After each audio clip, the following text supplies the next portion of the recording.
Hello and welcome to the show with your hosts, Pedro Richey and Brett Jennings. We're here to present to you crypto news, real estate news, and mortgage news, and talk to you about what's going on in the world.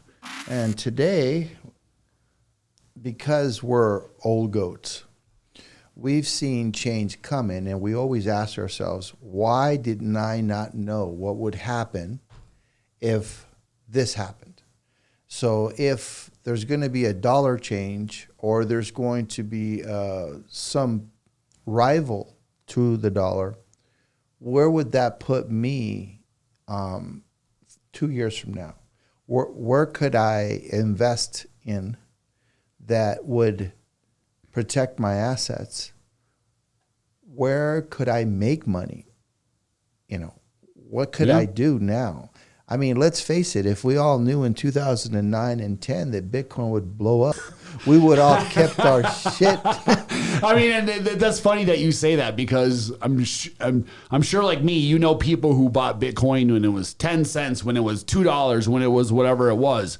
And I tell these to people who aren't into cryptocurrency, who have never bought Bitcoin, and they say, wow, those people must be gazillionaires. And I said, it doesn't work like that, because if you bought Bitcoin at 25 cents, when it hit $500, you sold most of it, right?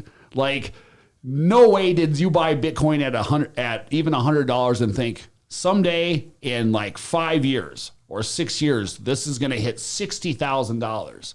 This is going to hit $30,000. Never in a million years. So I'm sure there are some that held on to a lot of it. I'm sure there's even more that still have a little bit from that initial. But for the most part, a lot of people, it doesn't work like that, right? You buy something at $1 and it hits $1,000. Why would you not sell a lot of it? You're going to know it's going to go to 65,000, which nothing's ever done. Well, you hear, some of these influencers now, they're starting like, what's his name? I Am George guy.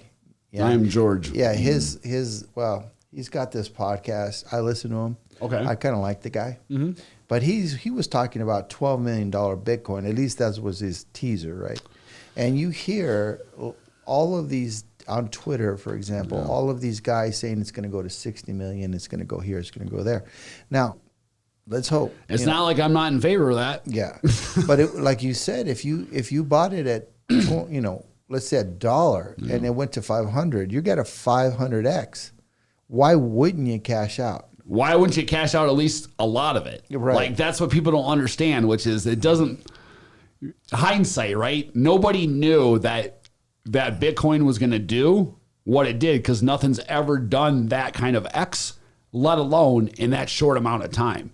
And it's funny because it's the same thing. Like, a lot of Twitter, or a lot of crypto is on, Twitter, and people on there all the time are going back and forth, arguing about this and that. And I find it all funny in a sense, because we're so early with this and its place in the world, that to say it's going to do this and it's not going to do that. How do any of us that know that? That's like going back to 1994 and saying, oh, the internet's going to do this, and you're going to have Facebook, and you're going to have, there's no way anybody can determine what's going to happen between now and then, other than it has a future and a place in the future of what it is. So it's supply and demand. Is it going to go to 16 million? Supply and demand. If the world says it's so valuable and so rare that they'll give it value to it, then yes. But it cannot as well. I mean, I'm not saying that there's not going to always be a demand for it personally. And you're like me, I feel Bitcoin's going to be the standard, in a sense, digital gold backing everything, or some form of everything, or at least correlate with other backings of things with the banking system and everything else. But regardless, what's that going to be? Is that going to be $1 million? Is that going to be 16 million? Is it going to be 100,000? Keep in mind that 21 million Bitcoin will only ever be created. And even if that 21 million was all created, you wouldn't even have one full Bitcoin for every millionaire in the world. So It comes down to the adoption of it. Right. And that's just it. Where's that going to go, man? Who knows? That's my whole point. People want to make predictions. It's like, how can you? So you're telling me that 10 years ago, Bitcoiners knew it was going to get 65,000. BS. Right. You know? I don't think anyone knew. No, there's no way you could. So to say that something that has, it's the same thing when people talk about charting. Oh, the last bear market compared to this bull market. Every time there's a new adoption level into that. Every time there's new kind of money in that. How can you tell what's going to happen? I mean, you can base it a little semblance of in the past, but I don't think you can apply like normal charting to it in a sense like you would stock with GE or Ford or something like that, because it's what, a 9-year trading history, a 10-year trading history? I mean, and the adoption level is so different every time. How can you tell me that, you know? So I just find it kind of funny that people, and they get in some good banter back and forth, but. So where do you think it's going to go now? I mean, we're cresting 30. We just crossed 30. I think it's going to, I think we've definitely, personally, I think we've started the next bull run, but I think we're very early in it. And I think there's going to be a lot of sideways action and a few pretty good drops. I mean, remember, what was it, in June or July, summer of, I think, 2019, which was still the bear market for the last cycle. Bitcoin was at like 7,000 or 8,000 and it went up to like 14,000 in a matter of like 3 or 4 days. And then went back down again. So I think it's going to play a little bit like that. I mean, you might have a drop down to 22,000, 20,000, I don't see some people on there saying it's going to go down to 10,000. I think it's already past that. I think the sentiment has already changed past that. And let's be frank, the whole banking system of what's happening right now, with fractionalized banking, reserve banking, all that, that definitely helped propel Bitcoin to kind of get started. So, I mean, what are your thoughts on it? Where do you think we're at right now? Where do you think we're going to be 6 months? I've been trying to figure that out. And $1 million question. Well, you remember when Bitcoin hit 15 going to 14? Yep. Okay. Well, I got rid of my Bitcoin at about 42, 43. And so now I'm looking to get back in, right? Mm-hmm. So I figured I'd wait till it gets to 14, 13, 12, 10. And it went up. And you want to talk about having a man moment, but I'm still up 12G. Yeah. So I'm not that mad at it, right? I'm one of those that I thought I'd always be a hodler, Yeah. I'd always hold that. So that idea sounds good. And everyone wants to wear it like a badge of honor, but in reality, I know what you mean. Well, so now that I'm sitting, with some cash, looking to get back in, I'm watching what's going on in the geopolitical realm. I'm watching the U.S. basically bullying crypto. 100%. Yeah. And the SEC, I think, is going to make a change. I think leadership will be shuffled. They have to. Mm-hmm. Let's be honest. And that is going. If it is, then there's going to be a run. Yeah. I think Bitcoin will go up, but I don't know if it'll be lasting. That's the thing. We're watching what happened with Bitcoin now, and my guess is the reason it ran was the use case for Bitcoin was proven. So what do I mean by that? Okay. Well, when Satoshi wrote his white paper to introduce blockchain technology via peer-to-peer transfer of assets, just to get away from the banks, he envisioned this then, 2009, I believe. Look at the Genesis block, the timestamp in the Genesis block. Right. So what I see is people realized that their assets weren't safe. And the banks, I don't think they invested poorly. You can't convince me that Signature Bank in New York, I believe, that they did anything wrong. I mean, you've got sitting senators, that were on their board. They were heavily invested, right? So stop right there. Say that again, because I don't think most people understand that. Say that again. Well, I'm trying to remember his name, but you've got the guy that did the Dodd-Frank Act, one of the two. I don't remember who it was, right off the giddy up. I could look it up and fact check it later, guys. But Barney Frank? Well, I think it was... Or one of the main component people of it, writers of it. Okay. It might have been Barney. Let's just say it was. Okay. So he loved that bank. He was sitting on the bank, and they were all making sure that they were placing correct bets. And where did they go wrong? And they went wrong in what I'm guessing is that they backed crypto. They were one of the 5 banks that backed crypto. So what did they do wrong? Well, according to them, they were insolvent because of their positions. If they were to liquefy, they would lose a lot of money. And where would they lose the money? They would lose their money. They bet on the U.S. Treasury. They bought them at 1, 2, 3%. And now, if they have to liquefy them, there's no buyers, so they would have to sell at an extreme discount. And then they place bets in commercial real estate. And commercial real estate right now is in a major bubble, as per the experts. And what is that bubble? Well, a lot of these people don't understand. They look at their mortgage and say, oh, well, I got a 30-year, I got nothing to worry about. Well, that's not true in commercial. Most commercial loans are between 5 and 7 years, from what I understand. Okay? So they have to refinance. So what's going on now, a lot of these commercial entities are facing either they keep what they have and go to an ARM, a variable loan, or they just simply refinance into today's rates. The problem is they can't afford it because their vacancy factors are horrific. Yeah. This trend that happened in 2020 where you would have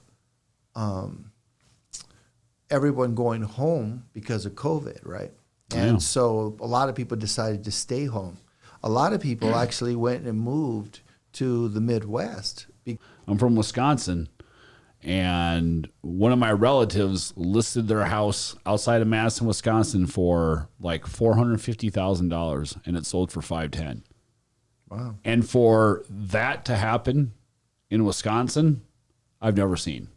Yeah, that's crazy. It's but you're right. I mean, it's crazy. And I think when you talk about that adoption of people not working from home and doing everything distant, like through Zoom, that was what, 5 or 6 years worth of advanced technology in a matter of 2 weeks that people adopted. Right. And I think that right now, that's really propelled Bitcoin to its second coming right now, which is with the whole bank thing. I think that the banks and getting insolvent and what's happening right now and people realizing about fractionalized banking, I think that's taking the adoption and the understanding of the use case of Bitcoin and really turning it on to people's eyes and accelerating the adoption of it because the banks are forcing the hand on it, I think. Well, I think you're right. I mean, let's look at the other white meat, right? Which is Silicon Valley Bank. Ah, right? Yeah. So why did they go after Silicon Valley Bank? What do you think? Well, I mean, because of their involvement with crypto, but they're no more insolvent than all these other banks, but they are in a sense picked on, right? Right.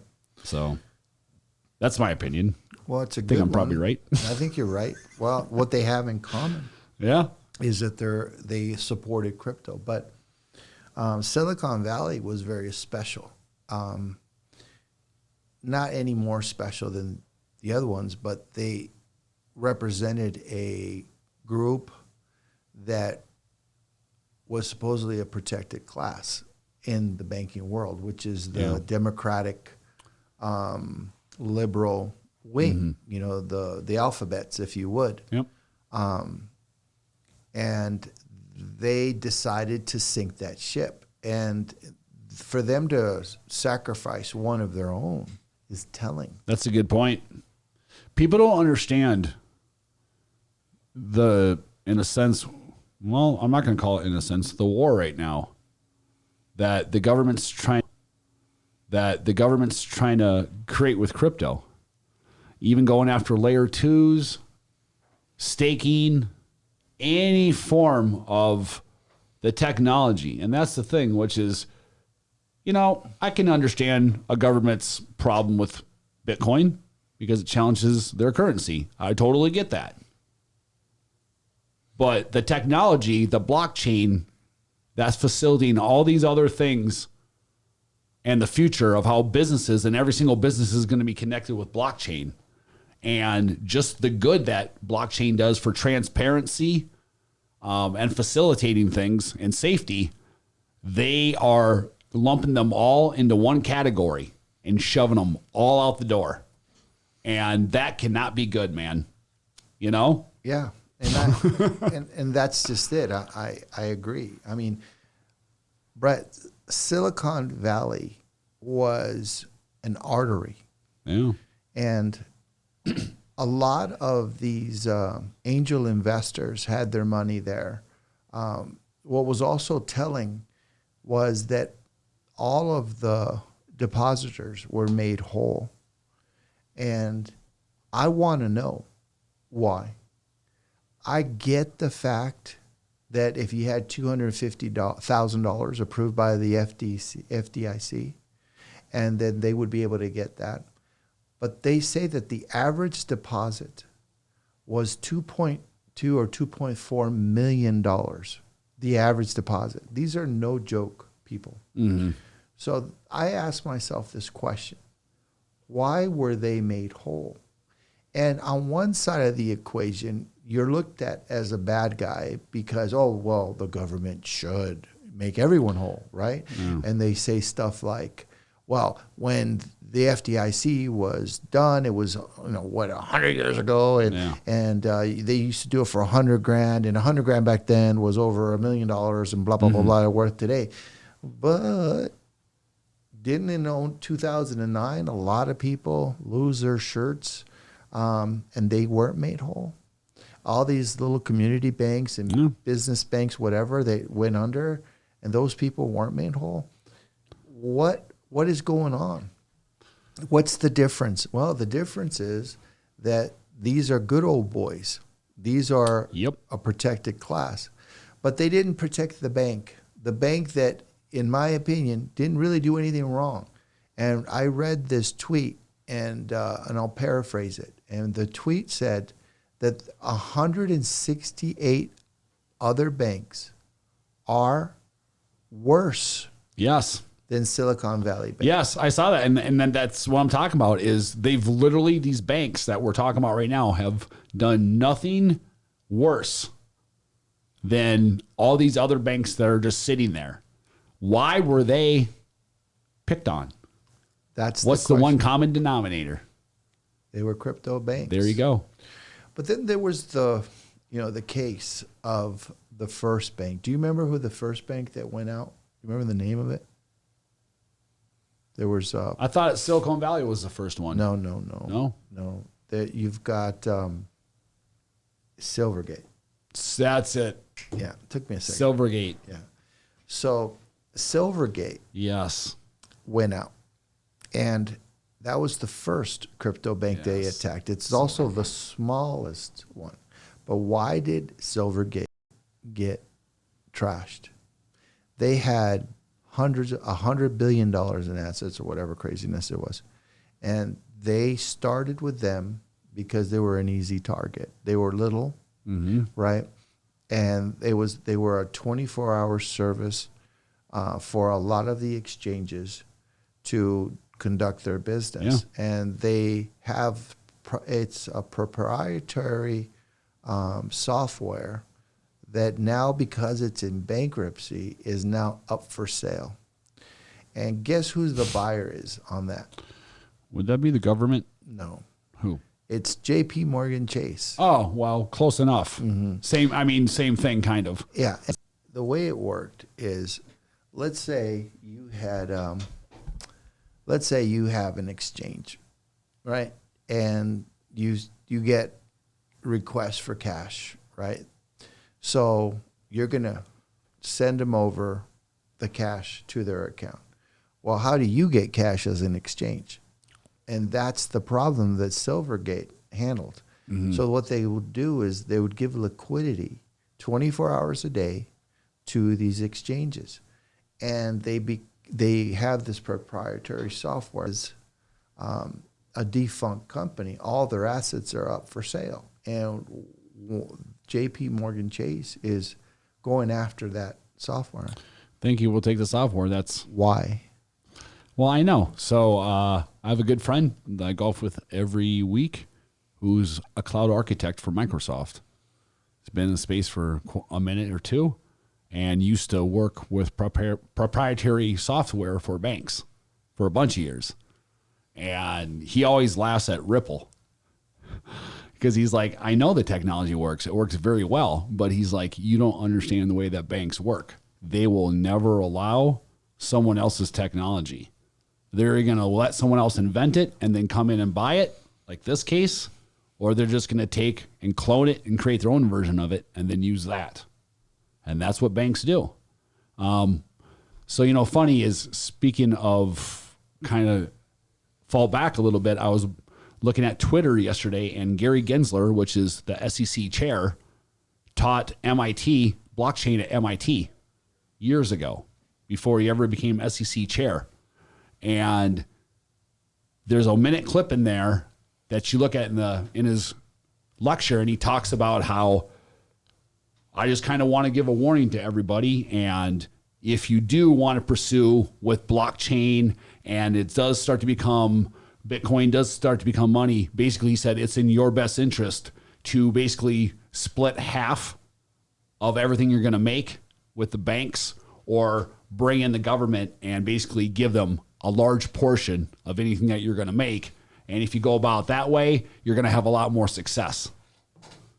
Basically saying that the only way for the technology that I'm teaching you about, and I'm explaining to you how awesome it is and how it works, the only way that's really going to be impactful in life, that can really be brought into real world use, is if you partner up with the powers that be right now.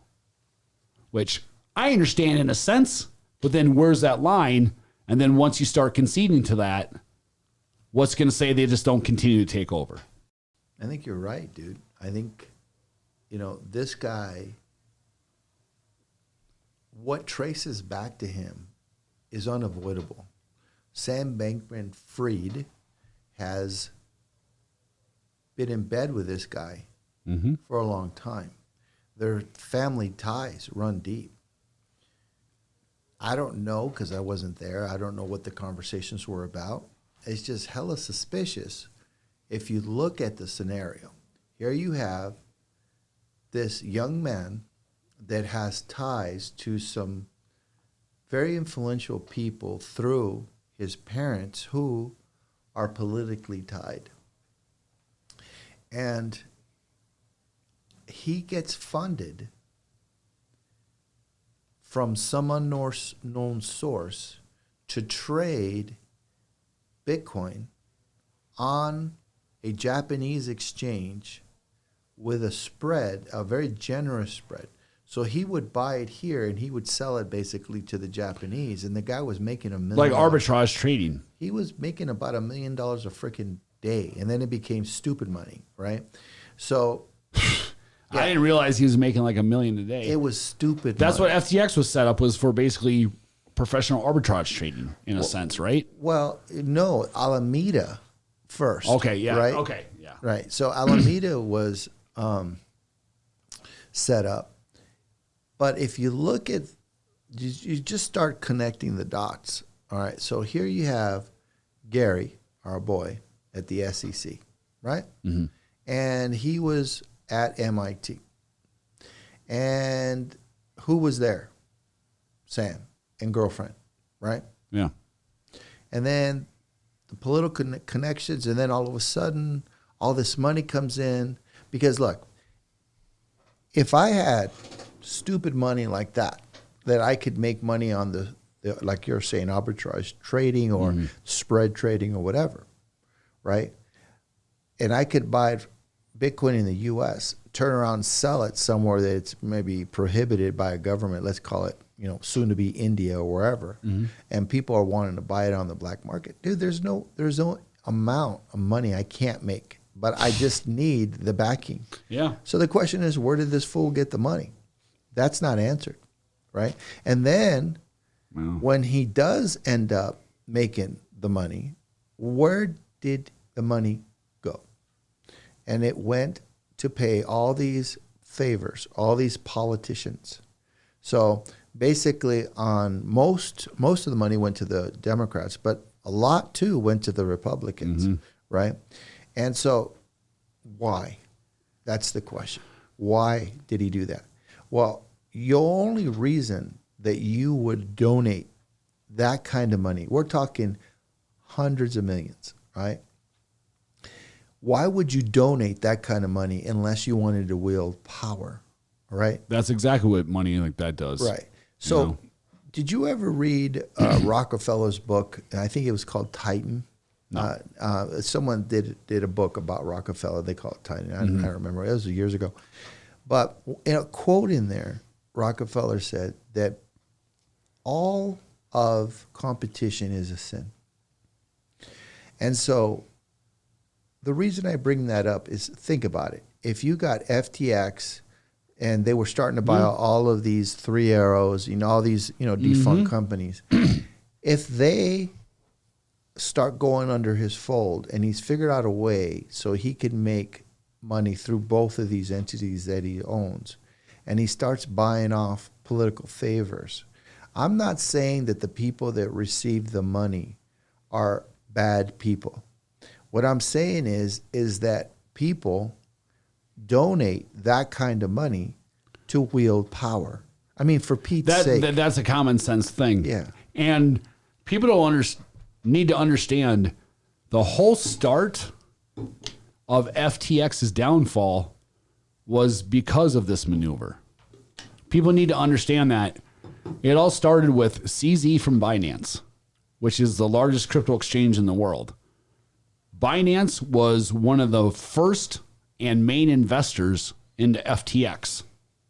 CZ catches word on the grapevine that Sam Bankman-Fried is going around to the U.S. government and doing everything in his power to have laws changed so that they all favor FTX exchange and they disfavor everything else and push all the other exchanges out, including Binance.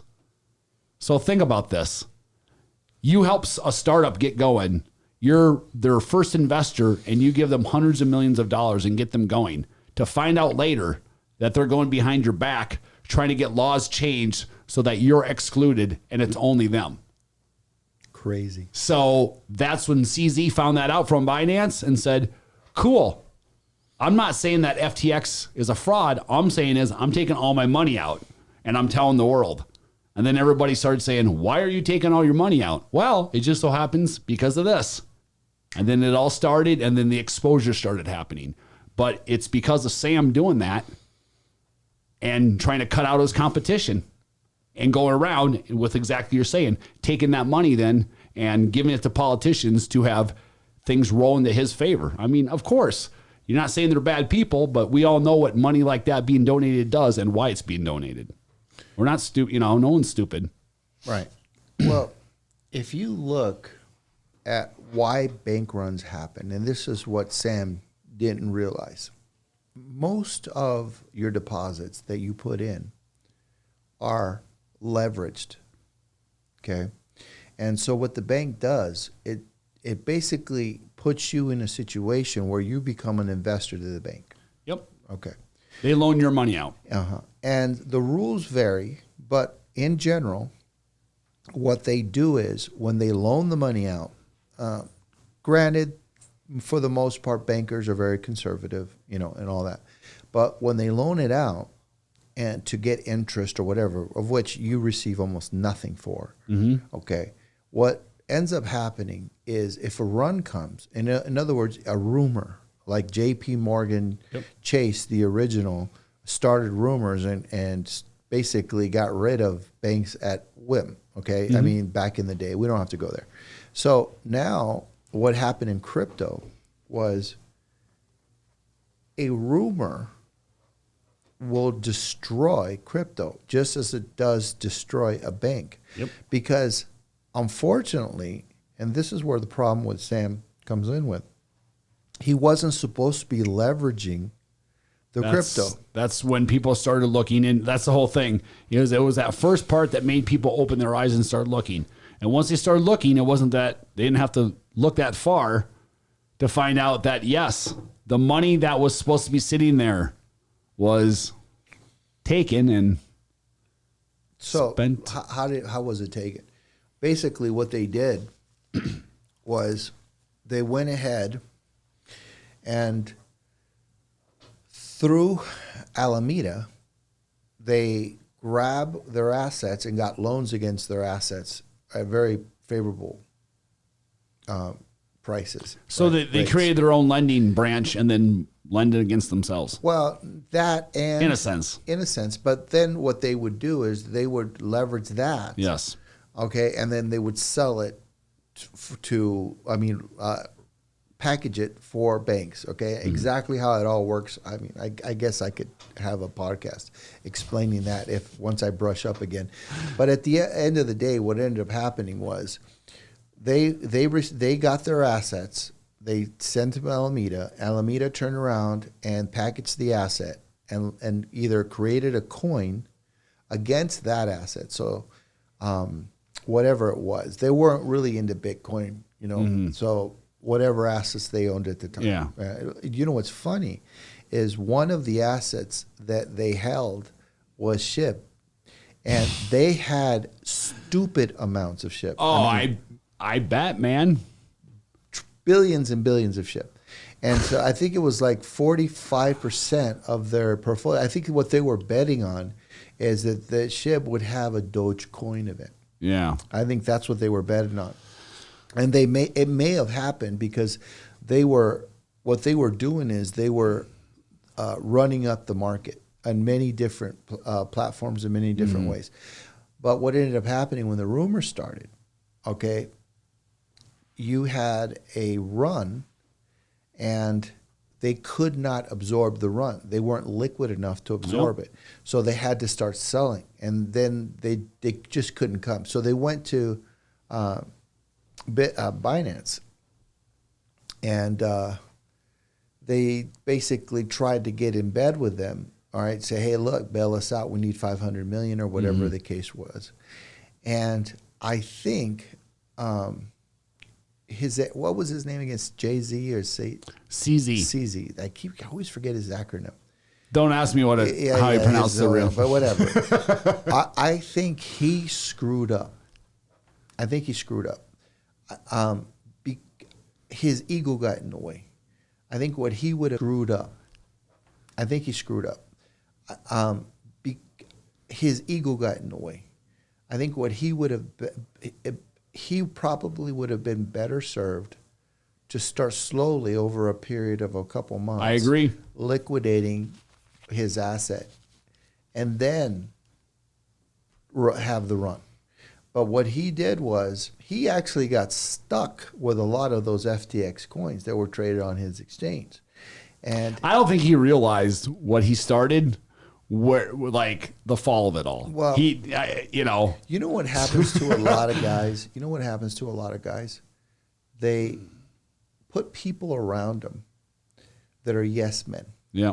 So here he is, a billionaire, all right, developed one of the best exchanges worldwide, and basically thinks his shit don't stink. So he has all these people, all right, around him that are telling him he's a god, right? Where, you have great examples in history. I think it was Aurelius a Roman emperor, he had a slave that would basically all day remind him that he's just a human. You're just human. Why? Because he had so many quote unquote worshipers. And back in the day, everyone considered you a god if you were in a certain station, right? And so the guy would just remind him constantly, dude, you're just human. You're just human. You're not, don't take this. You're just a man. You're just a man. And brilliant, right? Brilliant advice. And I think he would have been better served having guys like us. Well, absolutely. Problem is, he won't listen to guys like us. Telling him, you gotta have a certain portfolio to get in the room with that guy. I mean, you know what? Yeah. I give him props, listen. Look how much ego has gotten the best of them all. I mean, history's literally written with it. I mean, we've started wars over women. She's my girl. No, she's mine. Let's start a world war. Right, Helen from Troy. You're saying, right? That's what I'm saying. Is like we've started wars over our egos. So it's what we do. It's because it's funny. So would you start a war over your woman? You're alive. No, you're alive. But point being is it's ironic because that's the point of Bitcoin in a sense. Well, not in a sense. That's the point of Bitcoin, which is it takes the human error and the human flaw out of it, right? So a monetary system is not brand new. We've had it since the beginning of time, or at least thousands of years, a monetary system. Yet, why is Bitcoin important? Why did Bitcoin play such a huge role? Because it meets the need of going against what humans do. Right? Monetary policy, wanting to have fiscal responsibility is a great idea, and it's what we always intend.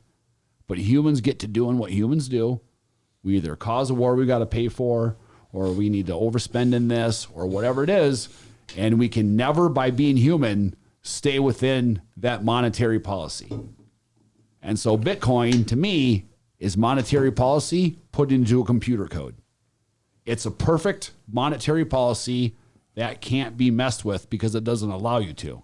And it's funny that kind of the king daddy of the whole crypto exchanges right now is making such a human move using something that's there to cure humans. I mean, it's ironic at best. I think,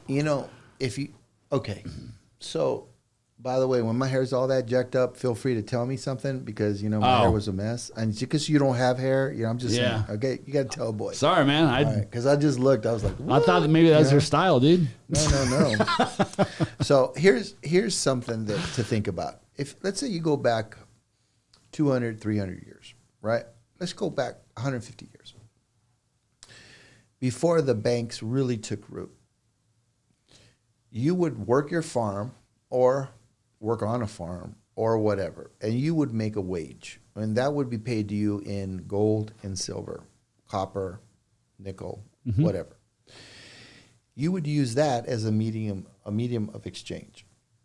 For the most part, you were wary of taking it to what we call now banks. Back then, they used to call them coin dealers, right? Exchanges, all right? And so they would go there, and then the exchange would write paper and like an IOU, and you would get that. Instead of carrying around your gold, you would go to the local merchants. They would accept that. Well, that's how this whole banking system started to happen. But a run would happen to these gold exchangers, these money lenders. What would happen is the money lenders would start taking the money out and buying assets, right? Buying more land so they can produce, basically looking for interest, more interest. But then the rumor would start, right, that they were doing that, and there would be a run. A run would be just a whole bunch of people coming, hey, here's your IOUs. At the same time. I want my money at the same time. Yes. Well, what would happen then, there was justice, because if that lender couldn't pay back everybody, they would lynch your ass. He was dealt with. He was dealt with. Yes. And that was a society where your work was duly compensated, okay? And you can store value. And a lot of people confuse gold and silver as the store of value because it's been around for so long. What people don't understand is, and I agree that it is a store of value. I'm not saying that it's not. I'm not disreferring you gold bugs. I love gold. I have gold, right? But my point is, it was the justice behind the gold, and that made it an important thing. I mean, not only the mining, and we could talk about that, and how hard it was to get gold and silver. We could talk about that. But at the end, what protected it all was what you're talking about. The people. The people. The people. Well, now what the bankers, now a few hundred years later, what have they done? This is what they've done. They've decided to get off any kind of standard to basically confuse the citizenry, and that's what's happened. So people, as long as they're getting their money, right, and they can buy goods and services, then they're not worried about their money being printed into oblivion. They don't question it. So we just talked about something very important. You got all these crypto banks that went under. We didn't talk about Republic. We talked about Signature. We talked about SVB, and we talked about Silvergate. But we didn't talk about Republic or all that. But one thing people fail to notice or choose not to, and it's been hushed by the media, is where did the banks get the money to cover all these people that they made whole? Where? Do you know? Government. You think it was the government? Who was it?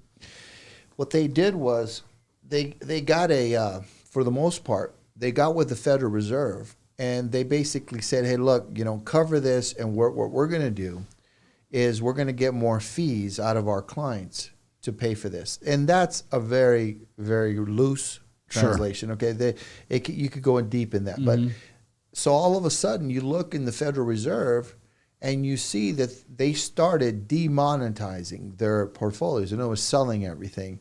And, you see this trend that's going straight down, which was good for us, believe it or not. Then all of a sudden, we have this huge spike a month or two ago, and we're talking in the hundreds of billions now. So we went like this, and then all of a sudden, we went straight back up. And there's a chart that I saw on Twitter, and I suppose I could put it in the comments below. There you go. All right. But that chart shows where our Federal Reserve is basically bailing out all these banks and all these people without, I would assume, doing it unlawfully. And in other words, I think this should have gone to Congress, right? I think for them to do a workaround that they did, they shouldn't have done that. Yeah, so they did. Where are these? You know what? Billions of dollars. Well, think about this.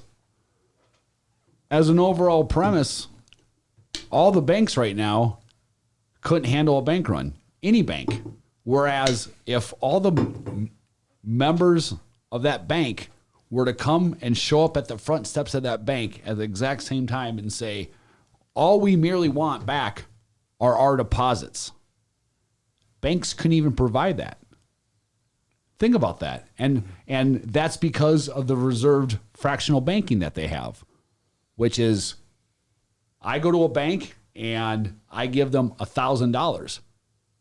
The second they receive that $1,000, the government says, bank, you can loan $10,000 from that $1,000. It's actually $33,000. Okay. It's a 33. Okay. Well, point being is like a candy bar, right? I have a candy bar and you say, let me borrow that. So I lend you the candy bar. You take that candy bar. You lend it to Joe. Joe takes that candy bar, lends it to Steve. Steve takes that candy bar, lends it to John. So now we've got 5 candy bars in the system, but there's really only one candy bar. Right. So if one person comes in to get his candy bar, cool. But what if all 5 show up to get their candy bar? There's only one candy bar. Yeah. That's how our fractional reserve banking system is set up. Yeah. People need to understand that. Yep. And so that's how a lot of their money is made and worth. So if you can't even have the basic customers of your bank come in and get the money back that they gave you to lend out, you can't even cover that minimum layer one of that. Right. That explains our banking system in a nutshell. Yeah.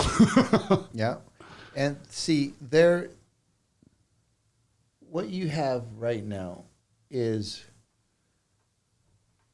you got this dichotomy that is starting to fray at the edges. You've got all these different world organizations that are starting to rebel against our globalist agenda. Yep. So we have Let's take BRICS. We have BRICS coming on one side, but on the other side, you have Russia and China doing their own deal, and you've got the Arab nations pretty much doing their own deal. And I don't know if you remember. Then you've got France and China well, France, doing their natural gas trade. Yeah, France has been on the wrong side of history on this one. You know what? I love the French, but what? How about this? I like the French. I don't know if I love the French, but I do like the French. And they're tolerable. Right. Just kidding. Right. But here's most sense. Yeah. What people don't take into consideration is looking at all these pieces is why would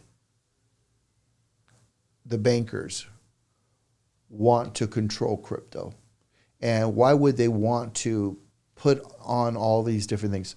Let me give you an example. I'm sorry. I'm just trying to get my thoughts together here, bro. But think about it this way. If you're a banker, you want to keep the game afoot. You want to just keep going. You don't want it to end. Yeah. And you're looking at crypto. Crypto is a major threat. It's a huge threat.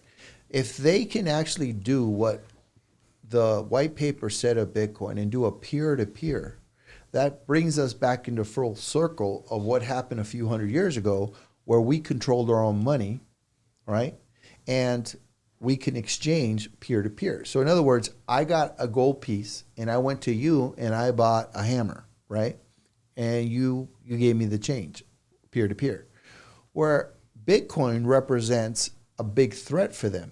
All right, so they're either wanting to take it down, okay, and I'm using Bitcoin as altcoins, by the way. Yeah. All right, either they want to bring it down, or they want to own it.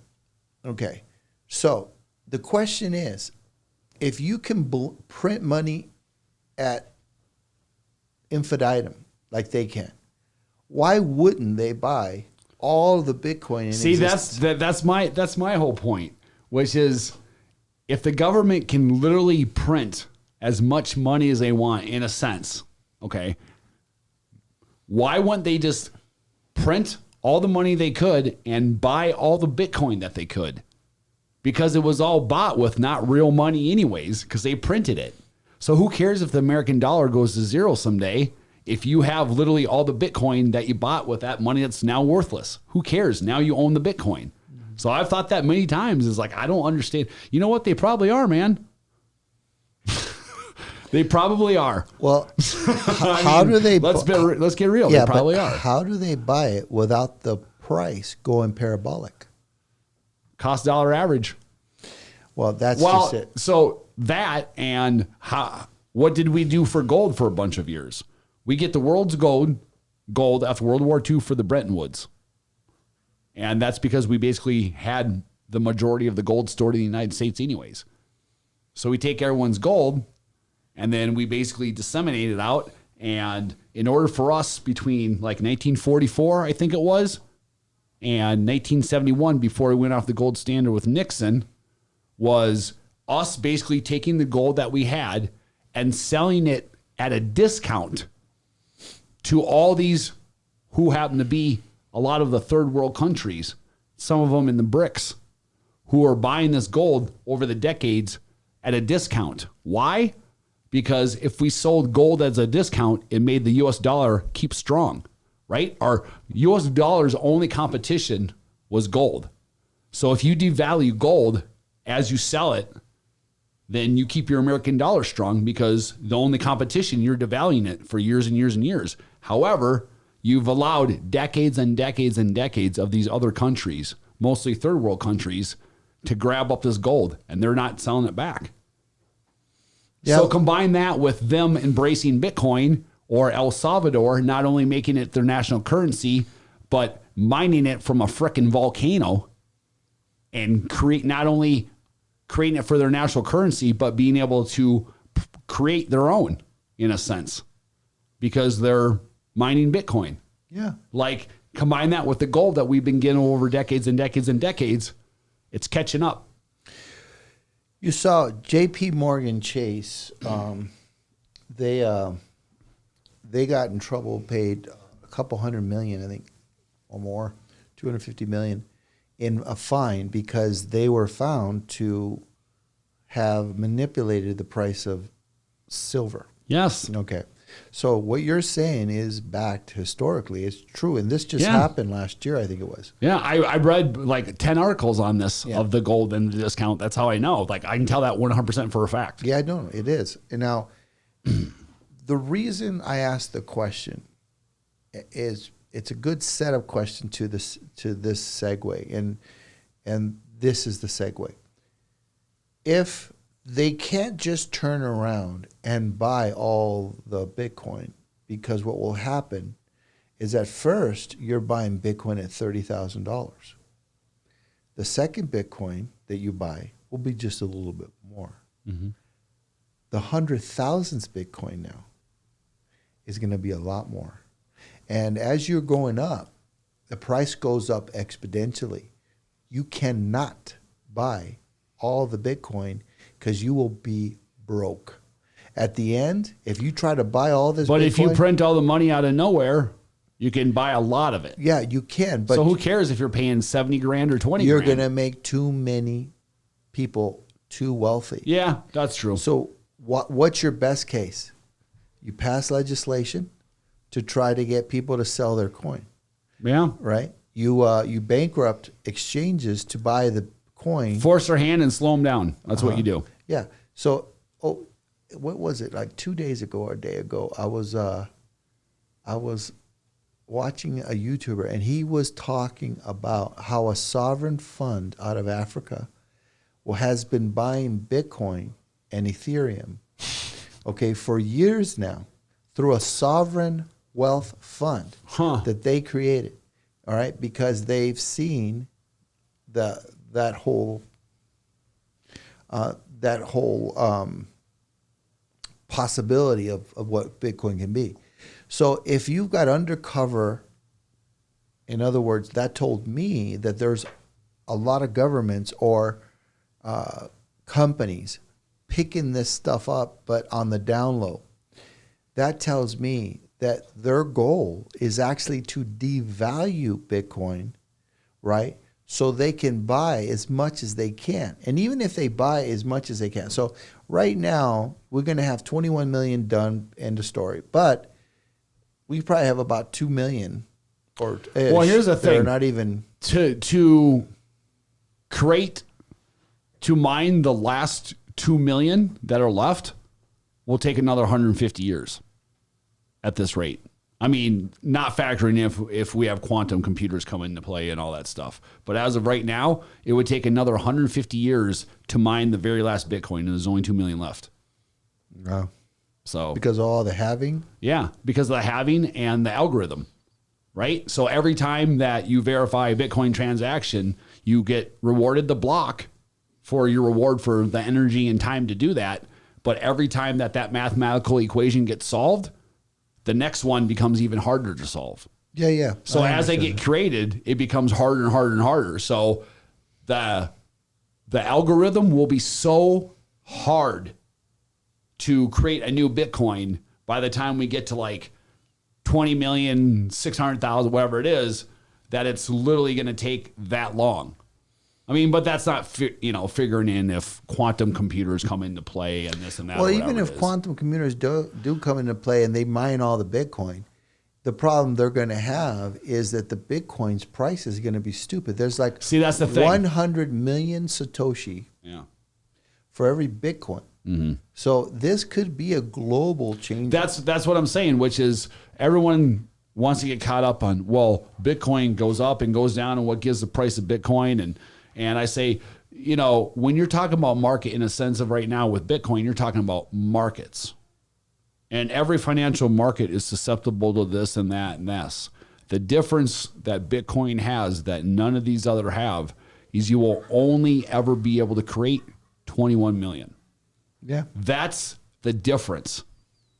The decentralization and the fact that the supply and demand is locked in. There will only ever be 20. So I don't care if it gets manipulated along the way. Of course, people with more money are going to use the market. Of course, that's what humans do. But what humans can never do is create more than 21 million. And that's a huge, probably most important factor. Now, none of this, by the way, is financial advice. This is just me and mine, and I'm sure Brett feels the same. But at the end of the day, there's a puzzle that we're going to help you solve. And stay tuned because we got more of this coming up. So I'm going to give you the last word there, birthday boy.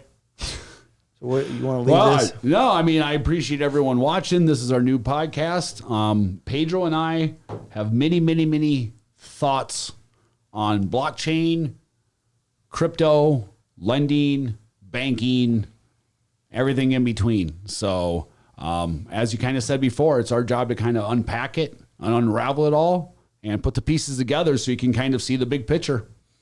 All right. Well, thank you and see you.